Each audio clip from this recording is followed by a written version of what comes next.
Two of the best comfort foods in one bowl. This easy crock pot recipe with ground beef takes everything you love about taco night and everything you love about a cheesy pasta dinner and let your slow cooker do all the work while you walk away and forget about it. Hey friends, you and I today are going to make a really cool slow cooker crock pot recipe. It is a slow cooker taco pasta. Now, if you're looking for a little bit of a change inside your crock pot, you're doing the same recipes over and over again, I invite you to make this taco pasta. It's going to come together very, very easy. You're going to be able to dump the ingredients in, walk away for 5 to 6 hours. It's going to have seasoned ground beef, a nice bell pepper, it's going to have cheese. It's going to have all kinds of ingredients, corn, that make this one a delicious dinner. I think everybody's going to think you're a queen or a king after you serve them this. Let's get into it. We begin by adding olive oil to a frying pan. We next are going to add in a diced up onion, and we're going to allow that to cook in the oil until it becomes soft and translucent. Then we are going to add our ground beef on top of that, and we're going to break up the ground beef, and we want to brown up the ground beef and mix that in with that nice seasoned soft onion. Just like that, we're going to break up that ground beef. Then you're going to use your taco packet seasoning, and you're going to cook that to the packet instructions in the meat. So you're going to add a little bit of water. You're going to put that on the ground beef, and you're going to let that simmer for a few minutes so that that beef becomes nice and seasoned, just like you see here.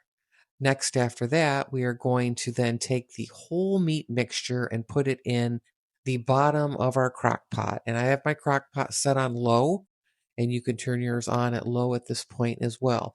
So I'm going to put that meat there at the bottom of the crock pot, just like you see here in the video. Then I'm going to add up my chopped up bell pepper. I chose a red bell pepper, but you can choose a green or a yellow, whatever you prefer. Then I'm going to put in my can of corn. I drained it, and it's starting to look kind of pretty. Look at the colors. That red and that yellow are beautiful. Next up, we're going to add a little bit of salt and a little bit of pepper. And you also can do this while you're browning the meat. You can add your salt and pepper there as well. Then I'm going to add like a jar of salsa. Actually, it should be more like 1 cup, but you can add the whole jar. Then I'm going to stir this together. I want to mix all of these ingredients until it's very well combined. So I'm getting that meat stirred in with the corn, the salsa, the bell pepper. And then next we're going to come in with our crushed tomatoes, a can of crushed tomatoes. On the top, we're going to give that a nice stir. So pretty simple, easy process here. And let me tell you what, this is a delicious, delicious recipe. I'm going to come in with my chicken broth here. Now, if you don't have chicken broth in the house, you certainly can use water. Water works just as well. Now, this crock pot is going to look very, very liquidy. Like there's going to be a lot of liquid as we stir all of this in. But there is a method to that because we need all of that liquid later on to soften our pasta. That is one of the last steps down the road. So yes, it does look very liquidy. There isn't anything wrong with the way the crock pot looks. Lots of liquid there. So I'm going to stir all of that together until it's very, very well combined here. And then we are going to place the top on the crock pot, and I'm going to cook this for 5 hours on low. You also have another option to cook it for 3 hours on high. And then we're going to, about a half hour before your time limit is up, we're going to take the top off. And you can see that it's bubbling and boiling. We're going to add in our pasta. It says like 14 ounces. This is a 16-ounce box of pasta, and I use the whole box. So what you want to do here is you want to push your pasta kind of down into that hot mixture. So you don't want the pasta to be kind of resting on top. You want to sink them, and the way that you sink them is by doing what I'm doing here, just taking a spatula or a spoon and pushing them down into that liquid mixture. See how they're kind of covered up? That's just the corn peeking out there. And then we're going to place the top back on the crock pot, but the crock pot is going to be turned to high. for 30 minutes. So there we go. The top's back on. We're going to pop that setting over to high on the crock pot, so you don't want to forget to do that. And then I'm going to give it another 30 minutes here on high.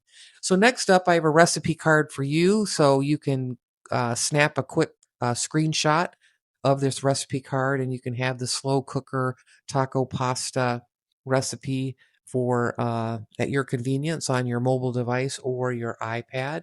And hey, listen, if you love cooking with me as much as I love cooking with you, hit that like and subscribe button so that I can see a little bit more of you. Now, I think our taco pasta slow cooker is completely finished here, so I'm going to move on over and we're going to take the top off. All right, friends, hey, we're going to unload this top on this crock pot. It has been a workhorse today, and we are going to now, looks like our noodles are all softened in there. Now we're going to, oh yeah, look at that. Ooh, doggy. They be running for this one. Delightful. Those noodles just took about a half hour. Now I'm going to take some cheese for our taco bake here, a crock pot taco bake. This is a great recipe to use when you've got ground beef and you want to do a crock pot. Fresh cheddar. Just need some black olives. Yep. You can open up a can if you want. Yeah. And then I'm going to mix this cheese in and it's going to melt, and then we're going to serve it. So we like cheese. You know that already now about me. We like cheese where I come from. I love it. I didn't get this plus size figure by eating my vegetables all day. I got it by eating the cheese. Now, if you like more cheese, you can put more. You also can garnish that cheese on top along with some sour cream, some guacamole. You can serve this taco bake up however you see fit. All right, so let me get my cheese out of the way here.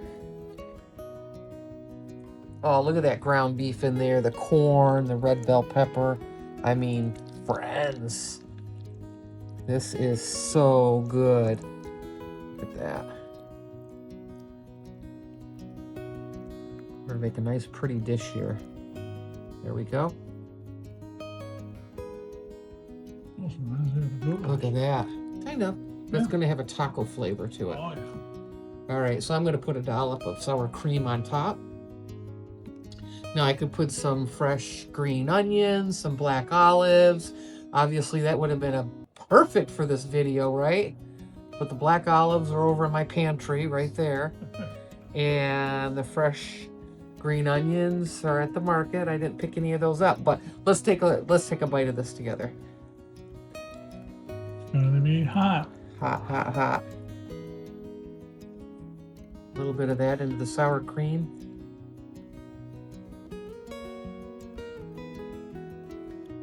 Got to blow on this so it doesn't burn my lips right off.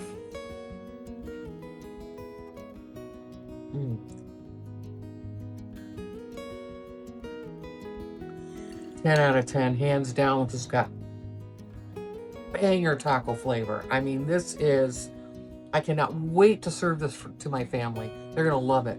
Love that nice little crunch that I get with the corn. I mean, it is throwing the onions in there. That meat is seasoned perfectly. All right, let's head for the border. This is a 10 out of 10. I'll see you in the next one. Take care. Wow, is this good?